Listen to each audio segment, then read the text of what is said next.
கட்சியினுடைய பொதுச் செயலாளர் அருமையானன் வைகோ அவர்கள் உரை நிகழ்த்துவார்கள்.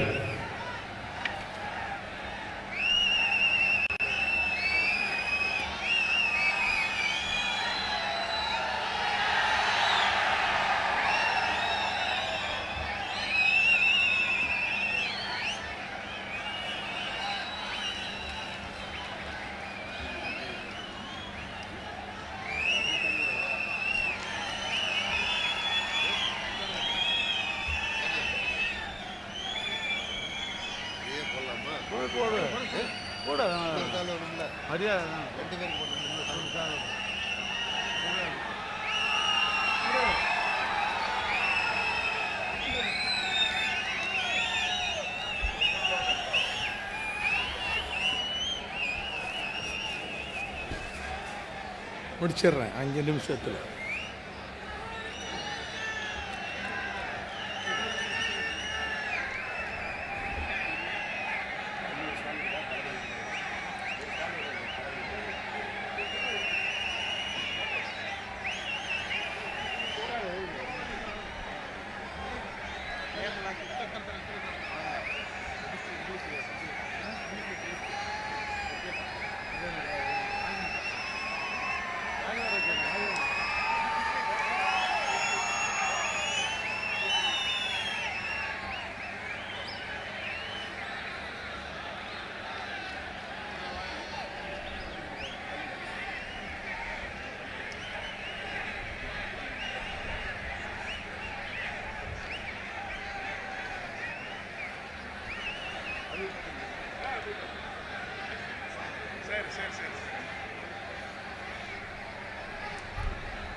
ஓராயிரம் உணர்ச்சி அலைகள் ஓங்கி எழுவதை போன்ற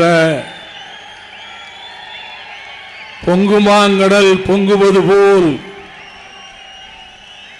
திரண்டிருக்கின்ற பல்லாயிரக்கணக்கான மதச்சார்பற்ற முற்போக்கு கூட்டணி வேட்பாளர்களை ஆதரித்து நடைபெறுகிற தேர்தல் பிரச்சார மாபெரும் பொதுக்கூட்டத்தினுடைய தலைவர், இன்றைய எதிர்க்கட்சி தலைவர், மே 2ஆம் தேதிக்கு பிறகு தமிழ்நாட்டினுடைய மாண்புமிகு முதலமைச்சர் என்ற பொறுப்பினை வகிக்க இருக்கின்ற என் ஆருயிர் சகோதரர் மானமிகு தளபதி மு.க. ஸ்டாலின் அவர்களே, இந்திய தேசிய காங்கிரசினுடைய முன்னணி தலைவரும்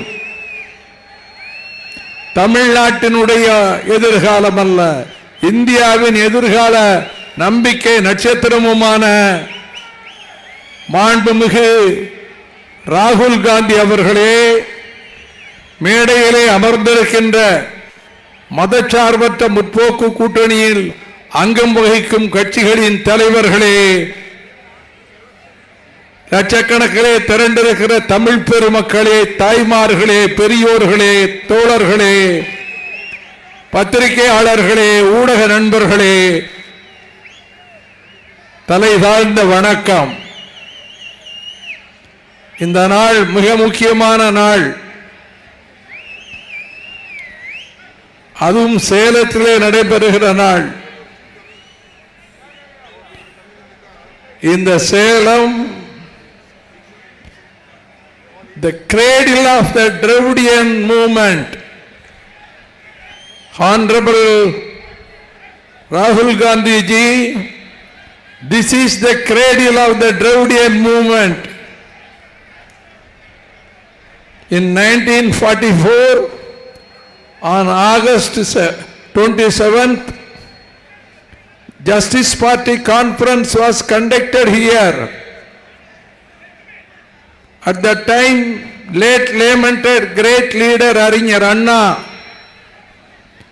introduced a resolution to change the name of the Justice Party as Dravidar Kalagam.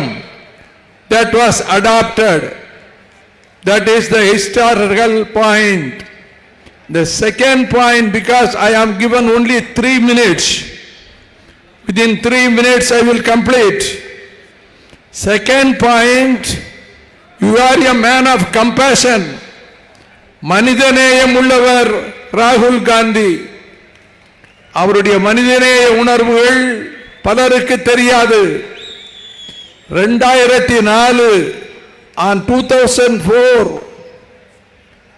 July 12th a horrible accident took place at Kumbakonam Krishna school where 96 children were burnt to ashes. 12 were badly injured. Krishna பள்ளிக்கூடத்தில் 96 பிள்ளைகள் எரிந்து நாசமாகி சாம்பலானார்கள். 12 பேர் படுகாயமடைந்தார்கள். Without informing anybody, any police forces, any intelligence officers, the very next day, on 13th July 2004, you came all the way from Delhi to Kumbakonam to give solace and shakar to the suffering people. You love Tamil Nadu.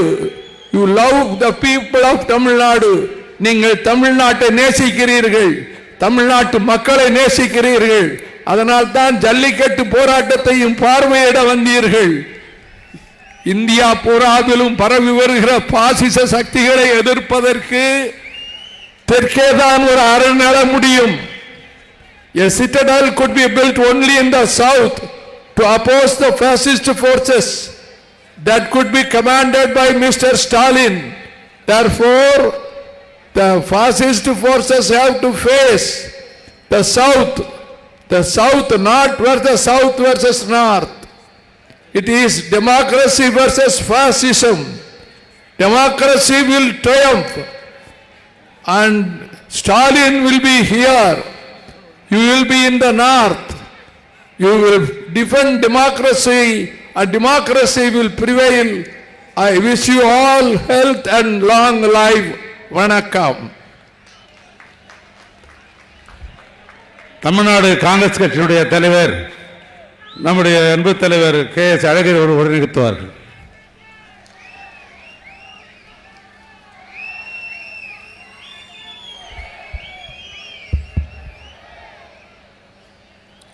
அன்னை இந்திரா காந்தியினுடைய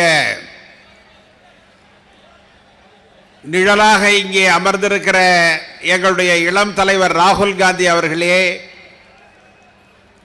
முத்தமிழறிஞர் கலைஞருடைய நிழலாக இங்கே அமர்ந்திருக்கிற திராவிட முன்னேற்ற கழகத்தினுடைய தலைவர் தளபதி ஸ்டாலின் அவர்களே, மற்றும் இந்த மேடையை அலங்கரித்திருக்கிற எதிரே எழுச்சியோடு வீற்றிருக்கிற அனைவருக்கும் என்னுடைய வணக்கங்களை நான் தெரிவித்துக் கொள்கிறேன். இந்தியாவினுடைய மிக சிறந்த புரட்சியாளர், சீர்திருத்தவாதியாக இன்றைக்கு ராகுல் காந்தி இருக்கிறார். ஒரு புதிய அத்தியாயத்தை தொடங்குவதற்காக, மோடியினுடைய அராஜக ஆட்சியை முடிவு கட்டுவதற்காக இன்றைக்கு அவர் இந்தியா முழுவதும் பயணம் செய்கிறார். அதே போல இன்றைக்கு எதிர்க்கட்சி தலைவராக இருக்கிற தளபதி ஸ்டாலின் அவர்கள் நாளைக்கு ஆளும் கட்சி தலைவராக வருவதற்கு இங்கே இருக்கிறார்கள். அதை கட்டியம் கூறுவது போல் நாமெல்லாம் இங்கே அமர்ந்திருக்கிறோம், செயல்படுகிறோம். தோழர்களே, ஒன்றை சொல்லிக்கொள்ள விரும்புகிறேன். தமிழர்கள் தங்களுடைய சுயமரியாதையை காப்பாற்றிக் கொள்ள, நமக்கு இருக்கிற உரிமைகளை நிலைநாட்டிக் கொள்ள, பாரதிய ஜனதா RSS தத்துவங்களுக்கு எதிராக ஒரு மாபெரும் இறுதிப் போரை நாம் நடத்த வேண்டிய நாளாக இன்றிலிருந்து நமக்கு தொடங்குகிறது. இது தேர்தல் அல்ல, இது ஒரு போர். ஒருவரை அகற்றுவதற்காக அல்ல, ஒரு சித்தாந்தத்தை அகற்றுவதற்காக, அதுவும் தவறான சித்தாந்தம். எனவே அன்பு தோழர்களே, நாம் விரைந்து செயல்பட வேண்டும், ஆற்றலோடு செயல்பட வேண்டும், திறமையாக செயல்பட வேண்டும், வெற்றியை ஈட்ட வேண்டும். நம்முடைய வெற்றிதான் தமிழகத்திற்கு மட்டுமல்ல, இந்தியாவிற்கே வழிகாட்டக்கூடியது என்று சொல்லி விடைபெறுகிறேன். நன்றி, வணக்கம்.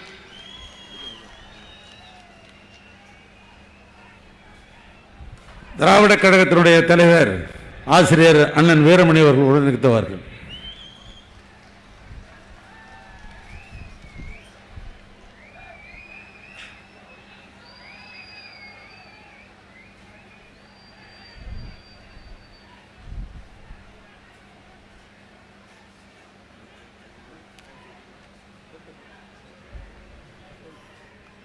தந்தை இந்திய யூனியன் முஸ்லிம் லீக் கட்சியினுடைய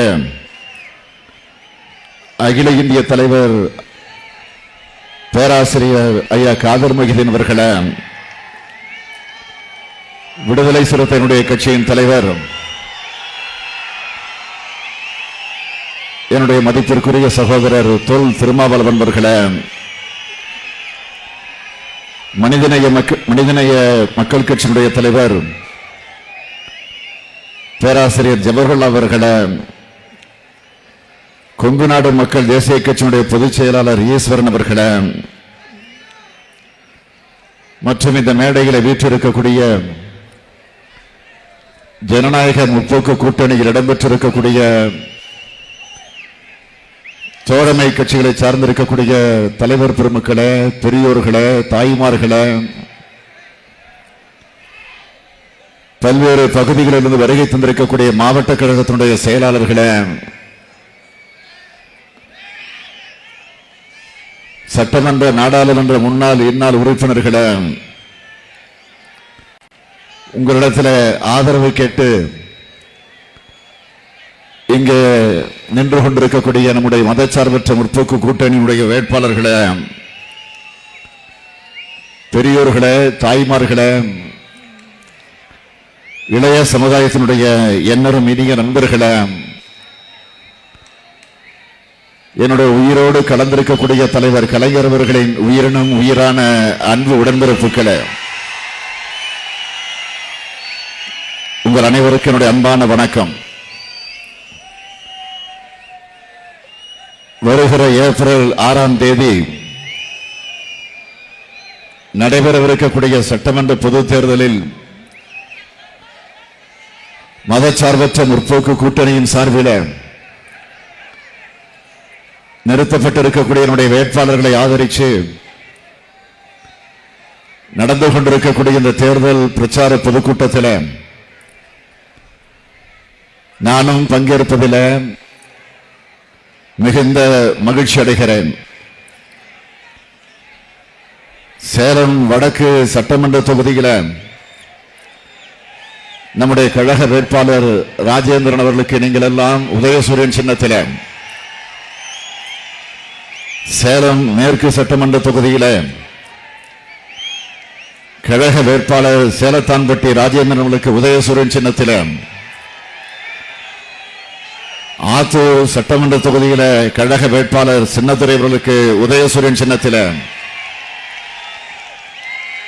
சேலம் தெற்கு சட்டமன்ற தொகுதியிலே கழக வேட்பாளர் சரவணன் அவர்களுக்கு உதயசூரியன் சின்னத்தில், கெங்கவலி சட்டமன்ற தொகுதியிலே போட்டியிடக்கூடிய கழக வேட்பாளர் சகோதரி ரேகா பிரியதர்ஷினி அவர்களுக்கு உதயசூரியன் சின்னத்தில், எடப்பாடி சட்டமன்ற தொகுதியிலே கழக வேட்பாளராக சம்பத்குமார் அவர்களுக்கு உதயசூரியன் சின்னத்தில், சங்ககிரி சட்டமன்ற தொகுதியிலே கழக வேட்பாளர் KM ராஜேஷ்குமார் அவர்களுக்கு உதயசூரியன் சின்னத்தில், மேட்டூர் சட்டமன்ற தொகுதியிலே கழக வேட்பாளர் சீனிவாச பெருமாள் அவர்களுக்கு உதயசூரியன் சின்னத்தில், ஏற்காடு சட்டமன்ற தொகுதியிலே போட்டியிடக்கூடிய நம்முடைய வேட்பாளர் தமிழ்ச்செல்வன் அவர்களுக்கு உதயசூரியன் சின்னத்தில், வீரபாண்டி தொகுதியிலே போட்டியிடக்கூடிய நம்முடைய கழக வேட்பாளர் டாக்டர் AK தருண் அவர்களுக்கு உதயசூரியன் சின்னத்தில், ஓமலூர் சட்டமன்ற தொகுதியில் காங்கிரஸ் பேர் இயக்கத்தினுடைய அங்கீகாரம் பெற்ற வேட்பாளர் மோகன் குமாரமங்கலம் அவர்களுக்கு கை சின்னத்தில் ஆதரித்து ஒரு மிகப்பெரிய வெற்றியை நீங்கள் எல்லாம் தேடித்தர வேண்டும் என்று கேட்பதற்காக உங்களை நாடி தேடி வந்திருக்கிறேன். ஏதோ தேர்தலுக்காக மட்டும் உங்களை சந்திக்கிற ஸ்டாலின் இவன் அல்ல. எந்த நேரத்திலும் எந்த சூழ்நிலையிலும் எப்படிப்பட்ட நிலையிலும் உங்கள் வாழ்வில் ஏற்படக்கூடிய சுக துக்க நிகழ்ச்சிகளில் உரிமையோடு பங்கேற்கக்கூடியவன் தான் இந்த ஸ்டாலின் என்கிற அந்த உரிமையோடு உங்களிடத்தில் நான் ஓட்டு கேட்க வந்திருக்கிறேன். நம்முடைய மதச்சார்பற்ற முற்போக்கு கூட்டணி வேட்பாளருக்கு நான் ஆதரவு கேட்கிற அதே நேரத்தில் அவர்களுக்கு ஓட்டளிக்க வேண்டும் என்று உங்களிடத்தில் உரிமையோடு கேட்கிற அதே நேரத்தில் அவர்களுக்கு மட்டுமல்ல எனக்கும் உங்களிடத்தில் ஓட்டு கேட்க வந்திருக்கிறேன். எனக்கும் ஓட்டு கேட்க வந்திருக்கிறேன் என்று சொன்னால் அது உங்களுக்கு புரியும் என்று நான் நம்புகிறேன்.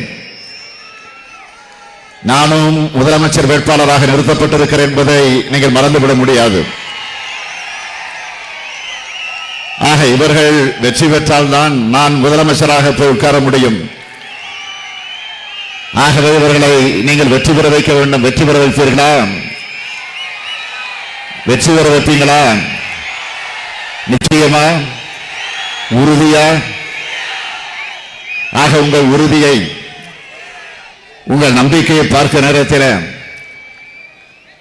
10 ஆண்டு காலமாக தமிழ்நாடு இன்றைக்கு பாதாளத்திற்கு போயிருக்கிறது. அதிமுக ஆட்சியில் ஒரு 50 ஆண்டு காலம் இந்த தமிழகம் பின்னோக்கி போயிருக்கிறது. அம்மையார் ஜெயலலிதா அவர்கள் மறைவுக்கு பின்னால் பழனிசாமி அவர்கள் தலைமையில் நடைபெற்றுக் கொண்டிருக்கக்கூடிய அதிமுக ஆட்சி மத்தியில் இருக்கக்கூடிய பிஜேபி ஆட்சிக்கு, மோடிக்கு, அமித்ஷாவுக்கு அடிபணிந்து இருக்கக்கூடிய ஒரு ஆட்சியாக பழனிசாமியுடைய ஆட்சி, அதிமுகவின் ஆட்சி நடைபெற்றுக் கொண்டிருக்கிறது. நீட்டை கொண்டு வந்து உள்ள நுழைச்சிட்டாங்க. புதிய கல்விக் கொள்கையை கொண்டு வந்து கல்வியை பாழாக்கி இருக்காங்க. தமிழ் மொழியா நம்முடைய தாய்மொழிக்கு ஆபத்து ஏற்படுத்தக்கூடிய வகையில் இந்தியை திணித்துக் கொண்டிருக்கிறார்கள். மாநில உரிமைகள் எல்லாம் இன்றைக்கு பறிக்கப்பட்டிருக்கிறது என்பதை நாம் வேதனையோடு எண்ணி பார்க்க வேண்டிய கட்டாயத்துக்கு வந்திருக்கிறோம். ஆகவே தமிழகத்தில் நடக்க இருக்கக்கூடிய தேர்தல் என்பது ஏதோ ஆட்சி மாற்றத்திற்காக மட்டுமல்ல, நாங்கள் எல்லாம் வெற்றி பெற்று பொறுப்பிடத்தில் உட்கார வேண்டும் என்பதற்காக மட்டுமல்ல, ஆட்சி மாற்றத்திற்காக நடக்கிற தேர்தல் என்று மட்டும் நீங்கள் கருதிடக்கூடாது. இந்த தமிழகத்தை காப்பாற்றுவதற்காக, நம்முடைய சுயமரியாதையை காப்பாற்றுவதற்காக, நாம் இழந்திருக்கக்கூடிய உரிமையை நிலைநாட்டுவதற்காக 10 ஆண்டு காலத்தில் நம்முடைய உரிமைகள் அனைத்தும் பறிபோயிருக்கிறது. அந்த உரிமையை மீட்பதற்காக நடக்கிற தேர்தல் என்பதை நீங்கள் தயவு கூர்ந்து உணர்ந்தாக வேண்டும். பழனிசாமியாக இருந்தாலும் பன்னீர்செல்வமாக இருந்தாலும் அவங்க நோக்கம்லாம் மக்களை பற்றி கவலை இல்லை. பணம் தான், ஊழல் தான், கரப்ஷன் தான், கமிஷன் தான், கலெக்ஷன் தான் இந்த ஆட்சியில் தொடர்ந்து நடந்து கொண்டிருக்கிறது. காவேரி உரிமையை தர முடியாத மத்திய அரசு, அந்த உரிமையை தட்டி கேட்க முடியாத தமிழ்நாட்டில் இருக்கக்கூடிய மாநில அரசு, இதனால பாதி தமிழகம் பாழ்பட்டு போயிருக்கு. ஹைட்ரோ கார்பன், மீத்தேன், நியூட்ரேனா, கூடங்குளம் போன்ற அணு உலைகள், சேலம் 8 வழிச்சாலை, இவையெல்லாம் மத்திய அரசு தமிழகத்தின் மீது நடத்தக்கூடிய ரசாயன தாக்குதலாக அமைந்திருக்கிறது. இவை ஒரு பக்கம் இருக்க, இந்தி திணிப்ப, சமஸ்கிருத திணிப்ப, நீட் தேர்வை கொண்டு வந்து மத்திய அரசு பணிகளில் தமிழில் பேசக்கூடாது, தமிழக பணிகள் வட மாநிலத்தில் கொண்டு வந்து நுழைப்பது. ஆக இது ஒரு கலாச்சார தாக்குதல், ரசாயன தாக்குதலையும் கலாச்சார தாக்குதலையும் இன்றைக்கு மத்திய அரசு நம் மீது நடத்தி கொண்டிருக்கிறது.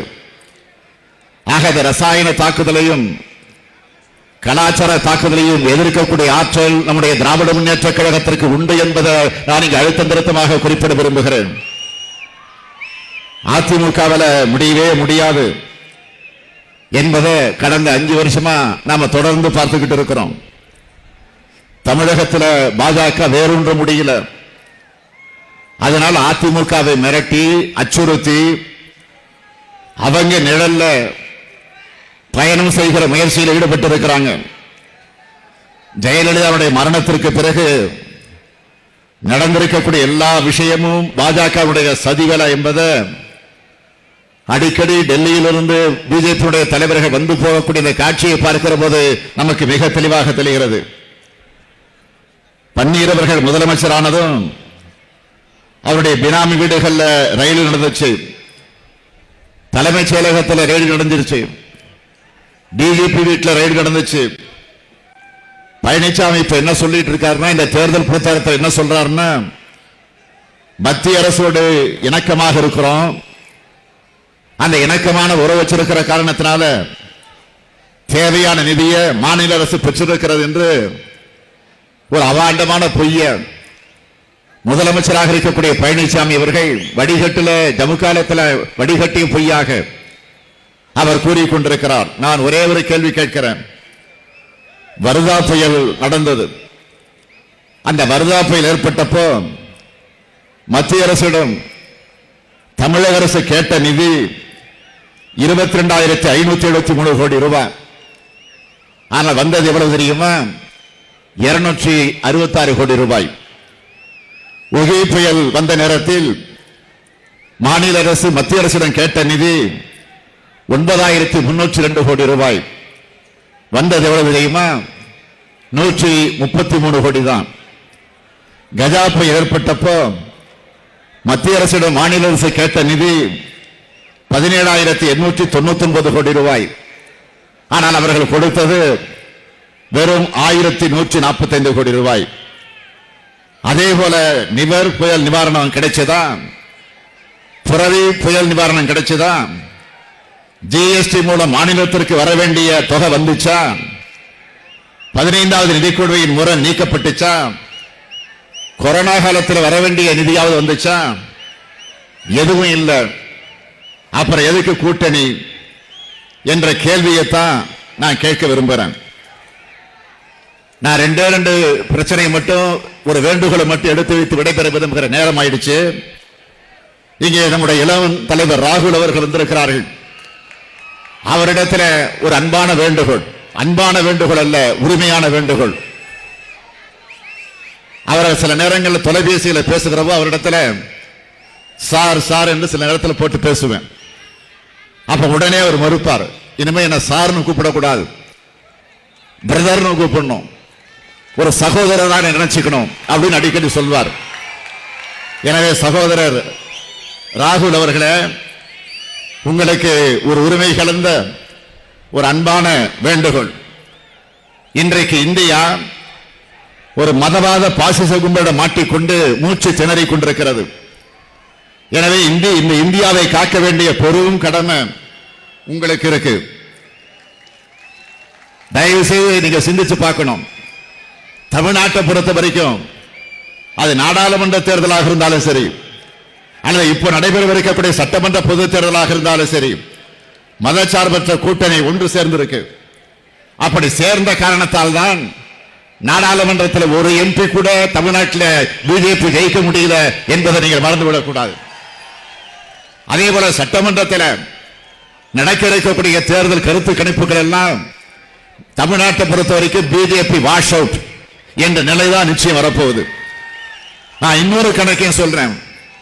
ஏற்கனவே நடந்து முடிந்த நாடாளுமன்ற தேர்தலில் பாஜக வெற்றி பெற்று மத்தியில் ஆட்சியில் இருக்கலாம், ஆட்சியில் இருக்கலாம் என்று சொல்லுகிற அதே நேரத்தில் ஒரு கணக்கு சொல்றேன்.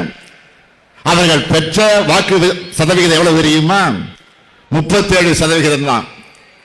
37% வாக்குகளை பெற்று பிஜேபி இன்னைக்கு ஆட்சியில் இருக்குன்னா 63% மக்கள் அந்த பிஜேபி எதிர்த்து பிரிச்சு போட்டுட்டாங்க, பல்வேறு கட்சிகளுக்கு பிரிச்சு போட்டுட்டாங்க.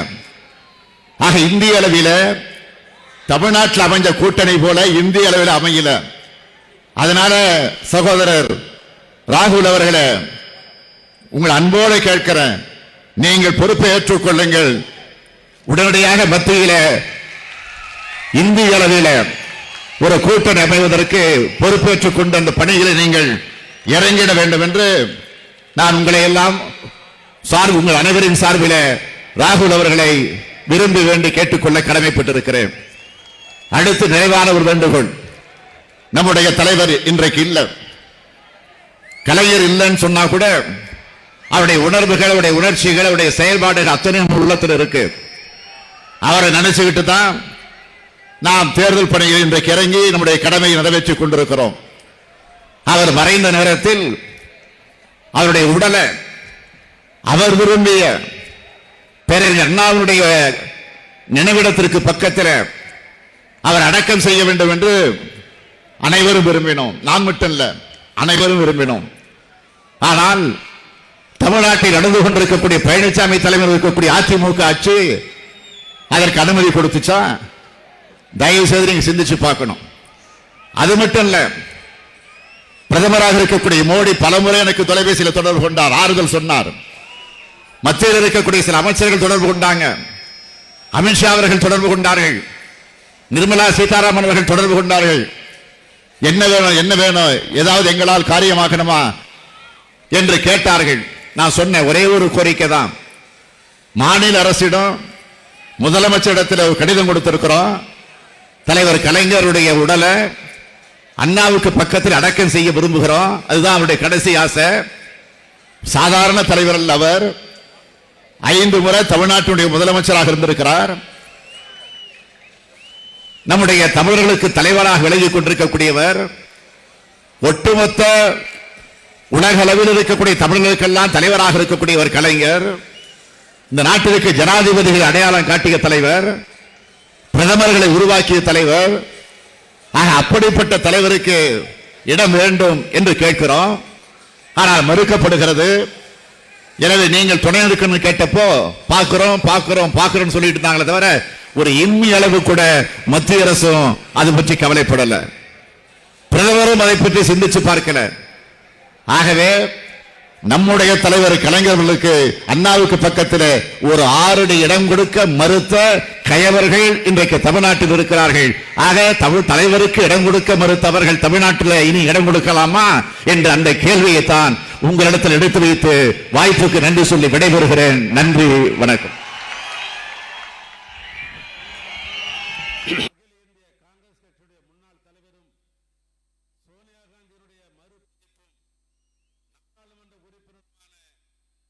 இந்தியாவின் இளம் தலைவர் ராகுல் காந்தி அவர்கள் சிறப்புரை நிகழ்த்துவார்கள்.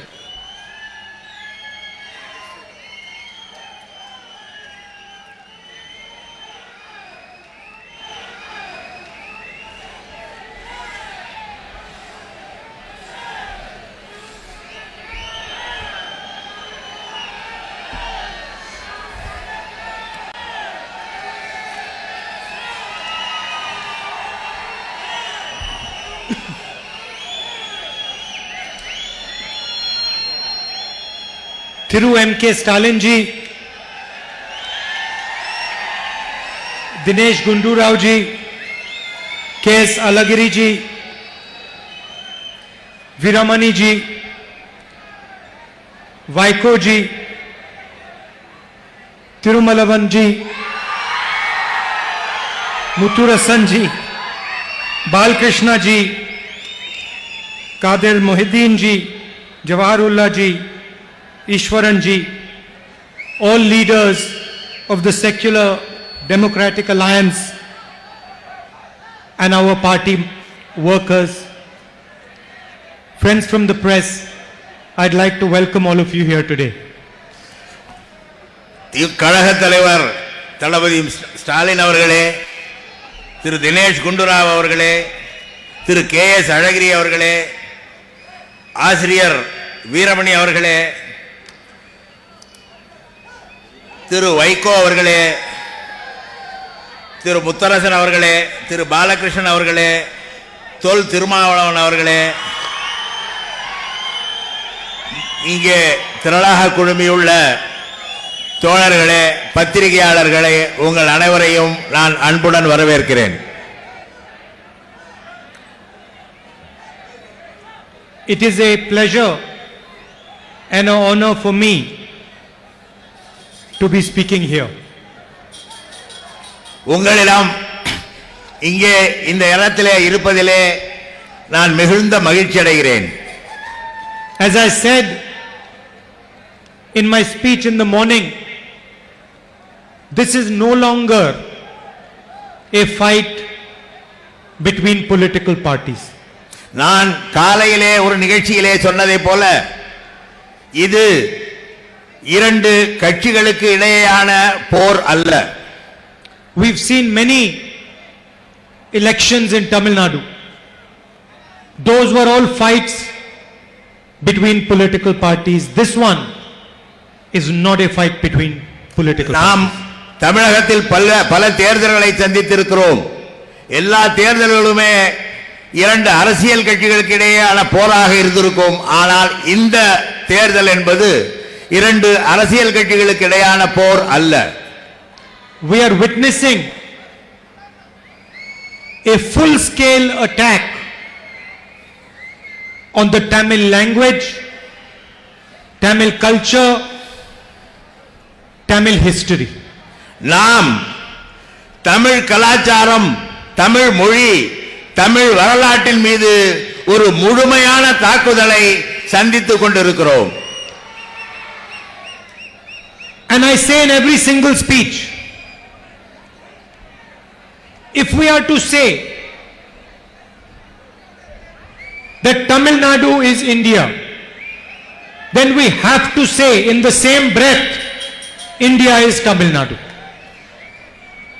நாம் தமிழ்நாடு இந்தியா என்று சொன்னோம் என்றால் அதே நிலைப்பாட்டில் இந்தியாவும் தமிழ்நாடு என்று சொல்லித்தான் ஆக வேண்டும்.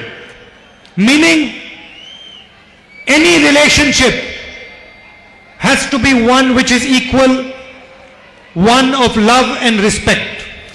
அதன் பொருள் என்னவென்றால் எந்த ஒரு உறவும் சமநிலையிலே இருக்க வேண்டும். அன்பும் மரியாதையும் ஒருவருக்கொருவர் செலுத்திக் கொள்ளக்கூடிய வகையிலே அமைந்திருக்க வேண்டும்.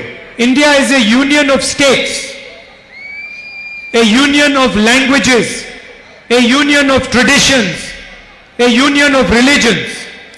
இந்தியா என்பது பல்வேறு மாநிலங்களின் ஒருங்கிணைப்பு, பல்வேறு மொழிகளின் ஒருங்கிணைப்பு, பல்வேறு பண்பாடுகளின் ஒருங்கிணைப்பு, பல்வேறு மதங்களின் ஒருங்கிணைப்பாக விளங்கக்கூடிய ஒன்றாகும். No one idea is superior. எந்த ஒரு சிந்தனையும் ஒன்றை விட உயர்ந்தது என்று சொல்லிவிட முடியாது. No one language is superior. எந்த ஒரு மொழியும் இன்னொரு மொழியை விட உயர்ந்தது என்று யாரும் மாறுதட்டி கொள்ள முடியாது. No tradition is superior. எந்த பண்பாடும் கலாச்சாரமும் ஒன்றை விட ஒன்று உயர்ந்ததாக அமைய முடியாது. They are all equally important for our country. இந்த நாட்டிற்கு நாம் அனைவருமே ஒரே விதமான முக்கியத்துவம் வாய்ந்தவர்களாக விளங்குகிறோம். So I said to you, this is an attack on Tamil Nadu, Tamil culture, but it is also an attack on the idea of India as we know it. நான் இது இன்றைக்கு தமிழ் பண்பாடு மற்றும் தமிழின் மொழியின் மீதான தாக்குதல் என்று சொல்லும் பொழுது ஒன்றுபட்ட இந்தியா என்ற அந்த சிந்தனையின் மீதான தாக்குதலாகவே நான் இதை பார்க்கிறேன். An India that treats Tamil people with disrespect is not India. தமிழர்களை மதிக்காத ஒரு இந்தியா என்பது இந்தியாவாக இருக்க முடியாது.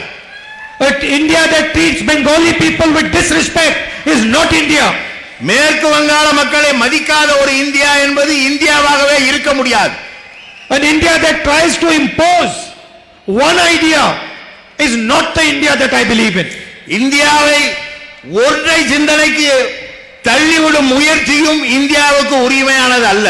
For me, all ideas make India. இவ்வளவு என்னை பொறுத்தவரை எல்லா சித்தாந்தங்களும் அனைத்து சித்தாந்தங்களும் தான் இந்தியாவை உருவாக்கி இருக்கிறது. All languages make India. அனைத்து மொழிகளும் தான் இந்தியாவை உருவாக்கி இருக்கிறது. All states, all traditions, all religions make India.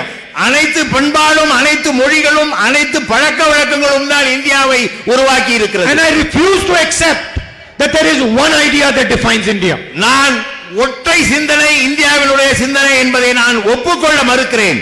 That is why I am standing here today.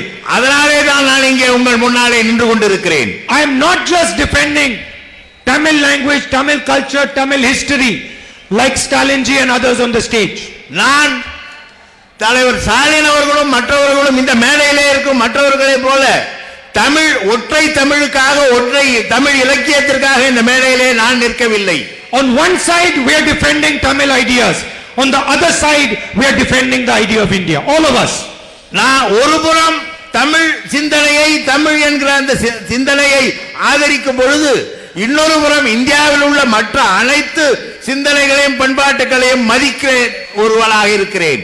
Veeramani ji said something very nice in his speech. Veeramani அவர்கள் ஒன்றை பேசும்பொழுது ஒரு சிறந்த கருத்தை சொன்னார்கள். He spoke about masks. அவர் முகக்கவசம் அணிவதை பற்றி சொன்னார். He said one must wear masks during corona. Corona நேரத்தில் முகக்கவசம் அணிவது முக்கியம் என்பதை எடுத்து சொன்னார்கள். One has to be careful during corona. Corona நேரத்தில் நாம் பாதுகாப்புடன் இருக்க வேண்டும். This is absolutely correct. அவர் மிகச் சரியாக சொன்னார்கள். But I would like to elaborate on the idea in Veeramani's speech about masks. இந்த முகக்கவசம் குறித்து அவர் சொன்ன பேச்சிலிருந்து என்னுடைய கருத்தாக நான் இப்பொழுது உங்களுக்கு தெரிவிக்க போகிறேன். Today we see masks everywhere. இன்றைக்கு நாம் முகக்கவசங்களை எங்கு பார்த்தாலும் பார்க்கிறோம். It is difficult to recognize sometimes what is behind the mask. The mask hides something. இந்த முகக்கவசத்திற்குள் என்ன நிலை இருக்கிறது, என்ன ஓடுகிறது என்பதை நம்மால் புரிந்து கொள்ள இயலாத நிலை ஏற்பட்டிருக்கிறது. You smile at someone, they do not know that you are smiling at them. நாம் ஒருவரை பார்த்து சிரிக்கும் பொழுது நாம் சிரிக்கிறோம் என்பது கூட அவர்களுக்கு தெரியாத நிலை ஏற்படுகிறது. You do not know if they are smiling back at you. அவர்களை பார்த்து மறுபடியும் நாம் சிரிப்பதற்கு முயன்றாலும் அது அவர்களுக்கு தெரிவதில்லை. And this is what you have to understand about the AIDMK. அதிமுகவை பற்றி நீங்கள் தெரிந்து கொள்வதற்கு இதனை நீங்கள் முதலில் தெரிந்து கொள்ள வேண்டும். This is not the old AIDMK. Please do not be confused. இது பழைய அதிமுக என்று யாரும் எண்ணி விடாதீர்கள், நம்பி விடாதீர்கள். This is a AIDMK with a mask on top of it. இப்பொழுது இருக்கிற அதிமுக என்பது முகக்கவசம் அணிந்த ஒரு AIADMK. It looks like the AIDMK. இது அதிமுகவை போல தோற்றத்திலே இருக்கிறது. But if you take off the mask, you will find that it is not the AIDMK behind the mask. It is the RSS BJP behind the mask. அந்த முகக்கவசத்தை கழற்றுகிறீர்கள் என்றால் அது அதிமுக அல்ல, அது RSS BJPயின் கலவையான ஒரு முகம்தான் உங்களுக்கு தெரியும். That old AIDMK is dead, it is gone, it is finished. பழைய அதிமுக என்பது போய்விட்டது, இறந்து விட்டது, முடிந்து விட்டது. It is now a hollow shell which is controlled by the RSS and the BJP. இப்பொழுது இருப்பது RSS BJP ஆல் இயக்கப்படுகிற ஒரு அமைப்பாக இருக்கிறது. And the people of Tamil Nadu have to be careful and have to understand what is behind this mask and why this mask is on. தமிழ்நாட்டு மக்கள் ஒன்றை புரிந்து கொள்ள வேண்டும். இந்த முகமூடிக்கு பின்னாலே என்ன இருக்கிறது என்பதையும், ஏன் இந்த முகமூடி என்பதையும் அவர்கள் புரிந்து கொள்ள வேண்டும். See, no Tamil person wants to bow in front of Narendra Modi. ஒரு தமிழர் கூட நரேந்திர மோடிக்கு முன்னால் தலை குனிந்து நிற்பதற்கு விரும்புவதில்லை.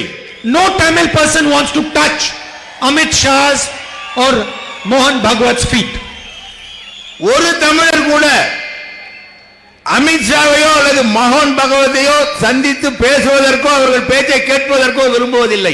So the question is, why has the current chief minister submitted to the RSS, to Modi, to Shah? என்னுடைய கேள்வி எல்லாம் அந்த நிலையில் ஏன் ஒரு முதலமைச்சர் மோடியும் அமித்ஷா அவர்களுடைய காலடியிலே விழ வேண்டும் என்று கருதுகிறார் என்பதுதான். Because no Tamil person will happily do that. ஏனென்றால் ஒரு தமிழர் கூட அந்த செயலில் மகிழ்ச்சியுடன் இறங்க மாட்டார்கள். It is against his culture, against his tradition. இது நம்முடைய பண்பாட்டுக்கும் நம்முடைய நடைமுறைக்கும் எதிரான ஒன்று. The chief minister of Tamil Nadu does not want to bow in front of Modi. He has to bow in front of Modi. தமிழ்நாட்டு முதலமைச்சர் மோடியின் முன்னாலே தலைகுனிந்து நிற்க விரும்ப மாட்டார். அவர் இப்படி ஒரு முதலமைச்சர் இப்பொழுது அதை விரும்புகிறார். And he has to bow in front of Narendra Modi because Narendra Modi controls the ED, controls the CBI, and the chief minister of Tamil Nadu has been corrupt. ஏன் இந்த முதலமைச்சர் மோடியின் முன்னாலே தலை குனிந்து நிற்க விரும்புகிறார் என்றால் மத்திய அரசாங்கம் புலனாய்வுத் துறையை அவர்கள் வசம் வைத்திருக்கிறது, பொருளாதார குற்றவியல் துறையை அவர்கள் வசம் வைத்திருக்கிறது.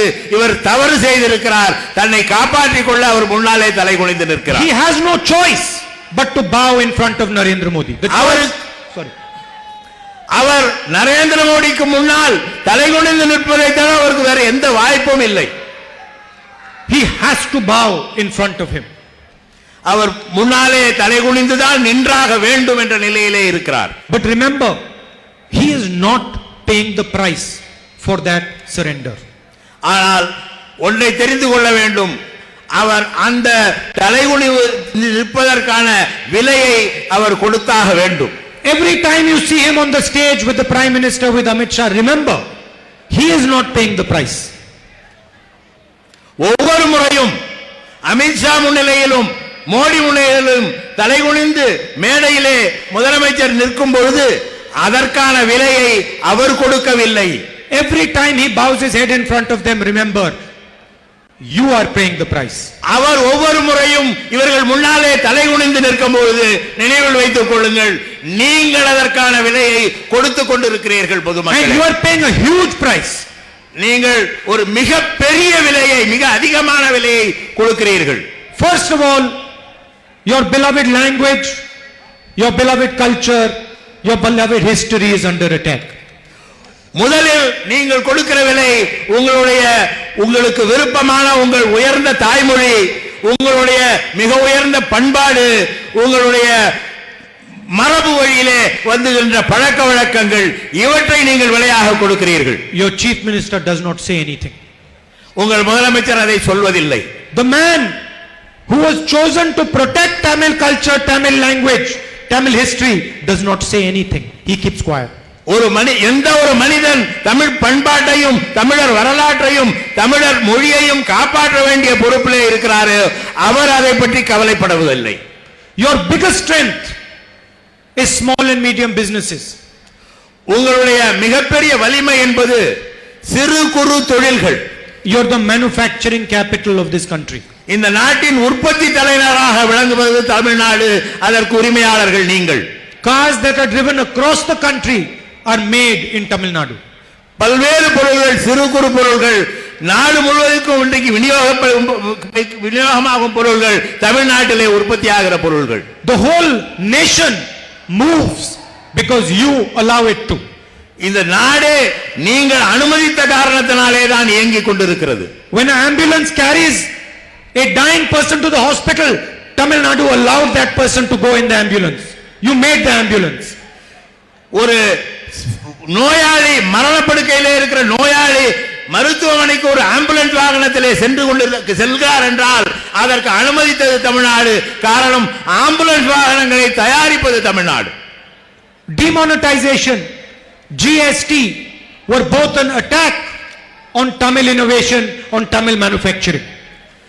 GST வரியும் பணமதிப்பிழப்பும் இருபுறமான தாக்குதல்கள் தமிழ்நாட்டில் சிறு குறு தொழில்கள், தமிழ்நாட்டின் உற்பத்தியாளர்களுக்கு இழைக்கப்பட்ட மிகப்பெரிய தாக்குதல்கள்.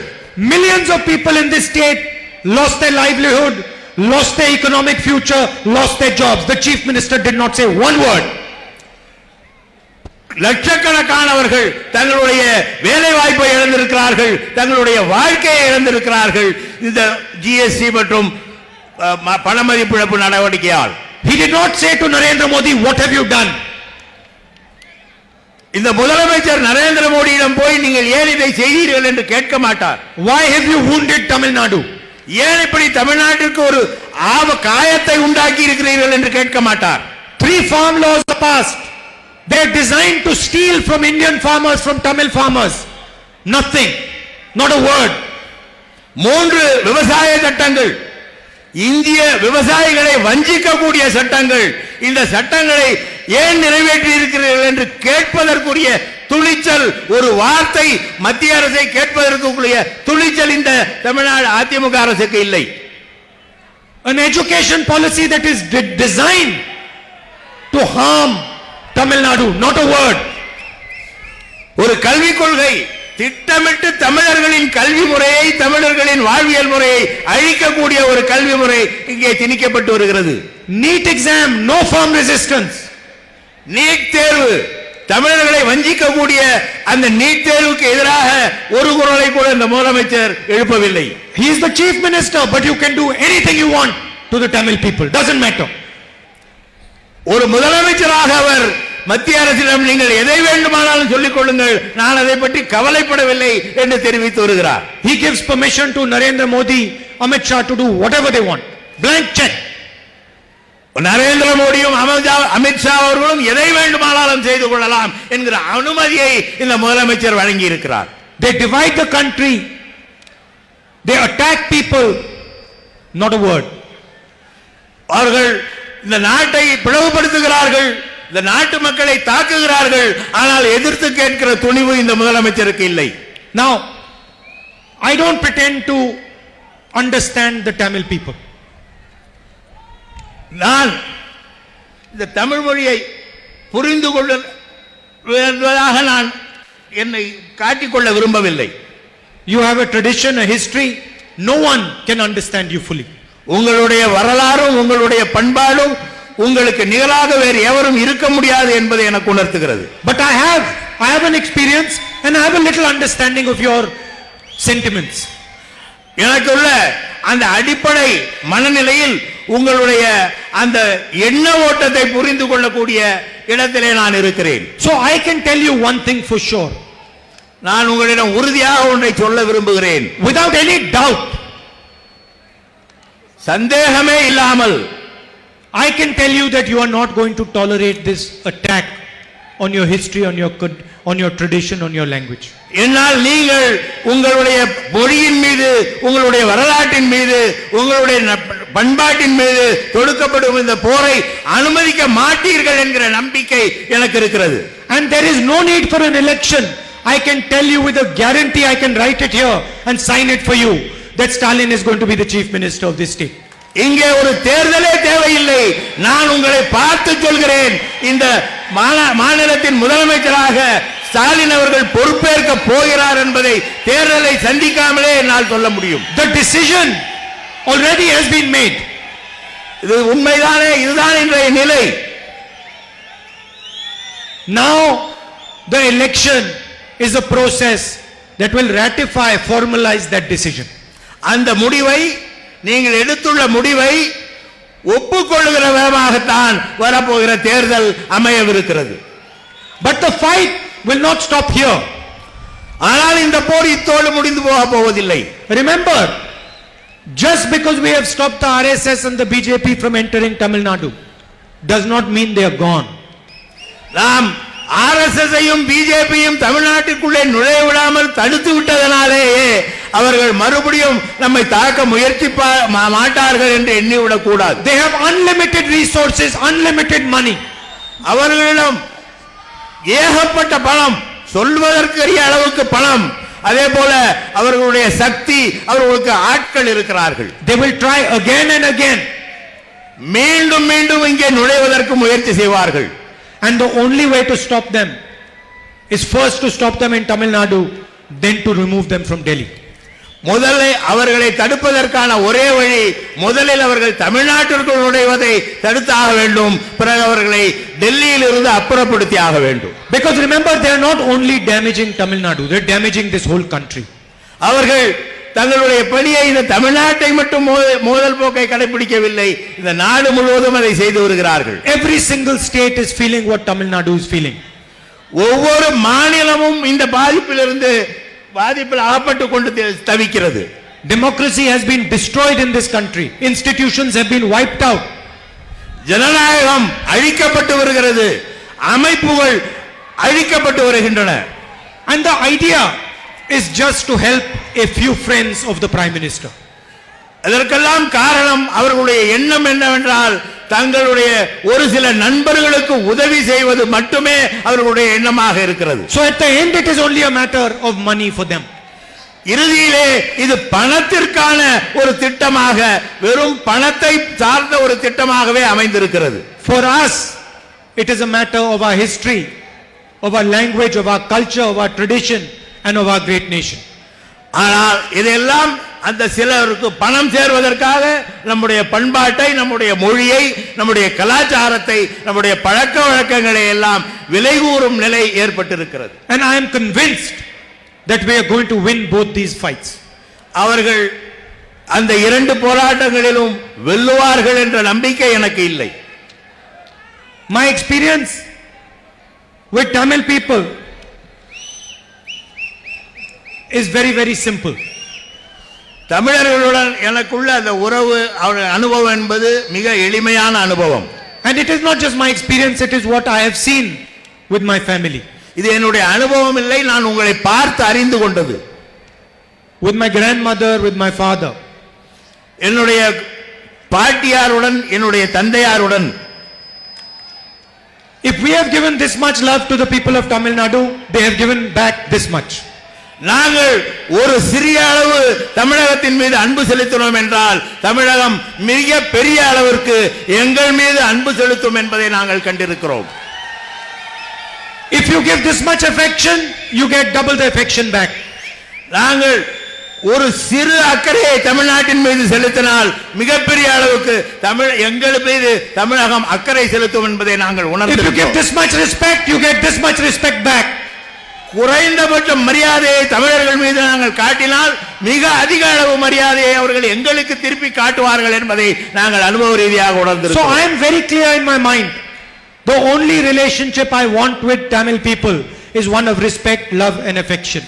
ஆகவே என்னுடைய முடிவு என்னவென்றால் தமிழர்களின் உள்ளத்தில் இடம்பெறுவதற்கு மரியாதையும் பாசமும் அன்பும் மட்டுமே கருவியாக விளங்குகிறது.